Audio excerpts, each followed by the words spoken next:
How would you assess how your group played on Saturday? They didn't start fast enough, in my opinion. You maybe felt their way through the game a little bit at the start.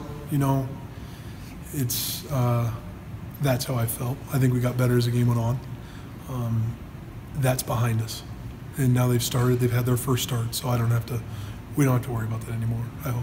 With some of the some of the things people talk about, the quarterbacks and certainly the offensive line as a big factor in that. Mm-hmm. How much did that factor and then certainly getting Montel in there seems like it maybe helped a little bit if there was some offensive line struggles? No, I don't. Yeah. I don't think it's Montel. Mm-hmm. I mean, let's not. We gotta run the ball better, things like that.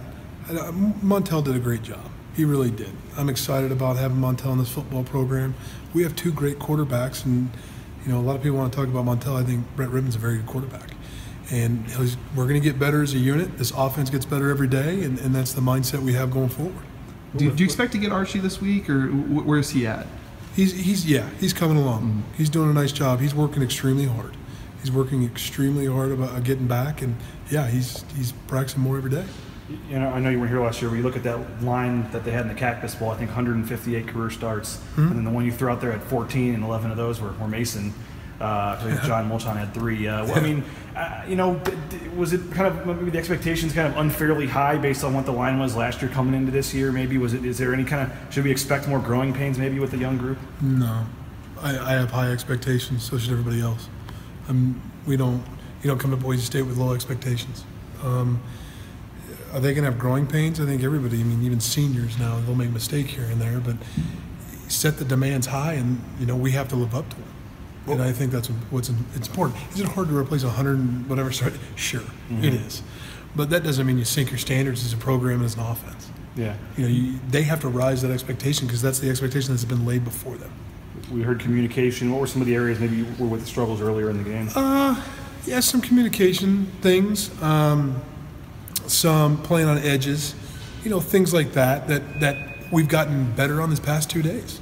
And then the other thing is, some of these kids been dreaming. Larson made his first start. He's been dreaming of it for 2 years.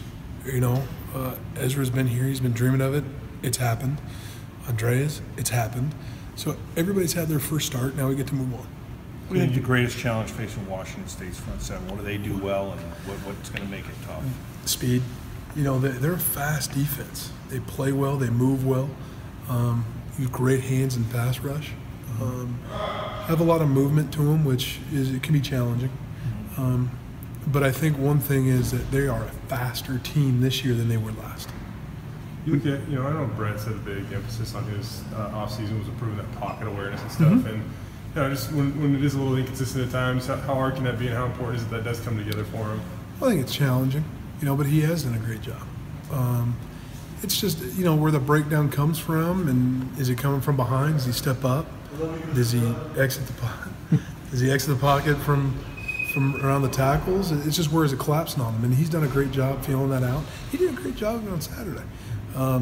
It's talk about sacks and things like that, and I understand everyone wants to see that, but we got to pick our stuff up, and it's a whole offensive thing, and mainly we're a majority of the offense every snap. So we'll pick it up as an offense. You said kind of a slow start. I know there's false starts, but all that stuff did kind of come early. So what did kind of lead to the better results maybe in the second half?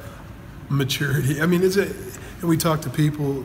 You get in the third quarter, we had to run the ball. Now I understand that fourth down's unexcusable, and I am the first one to say that right now.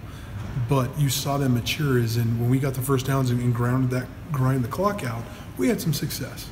And I think if we can build on that, then we're going forward, we're going to do really well. And everything that happened in that game is very correctable, and you get them in the film room, and that's one thing about this offensive line. When I walked in there after a win, they would have thought, oh boy, I got to pick these guys up a little bit. They know. That's what I love about this group. They know, and they work extremely hard. And if I have that, we're going to be fine.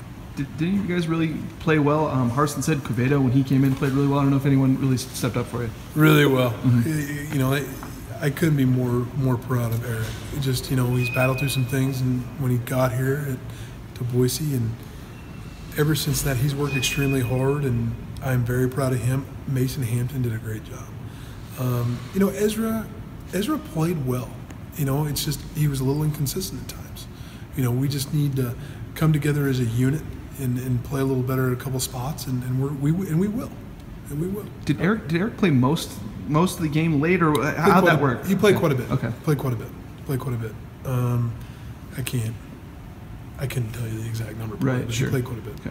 And when you look at an offensive line coming together, you got 5 guys that probably have to work together as much or more than any position. What can you find out about your group in a game you couldn't find out in, say, a scrimmage or practice? Well, how are they going to handle the crowd? How are the emotions of the game going to take? Are they going to feed off the emotions of the game, or are the emotions going to take over them? Which I thought we handled it okay, which we're going to need this week. And so those are things that you can replicate everything you can in practice, and then when the game comes, everybody knows the games are faster. And reactions, are they playing with their eyes? Is their footwork? And are they going into battle mode because those emotions have taken over and they've lost all the technique? Those are the things you find out. And those are also the adjustments that you make in a game.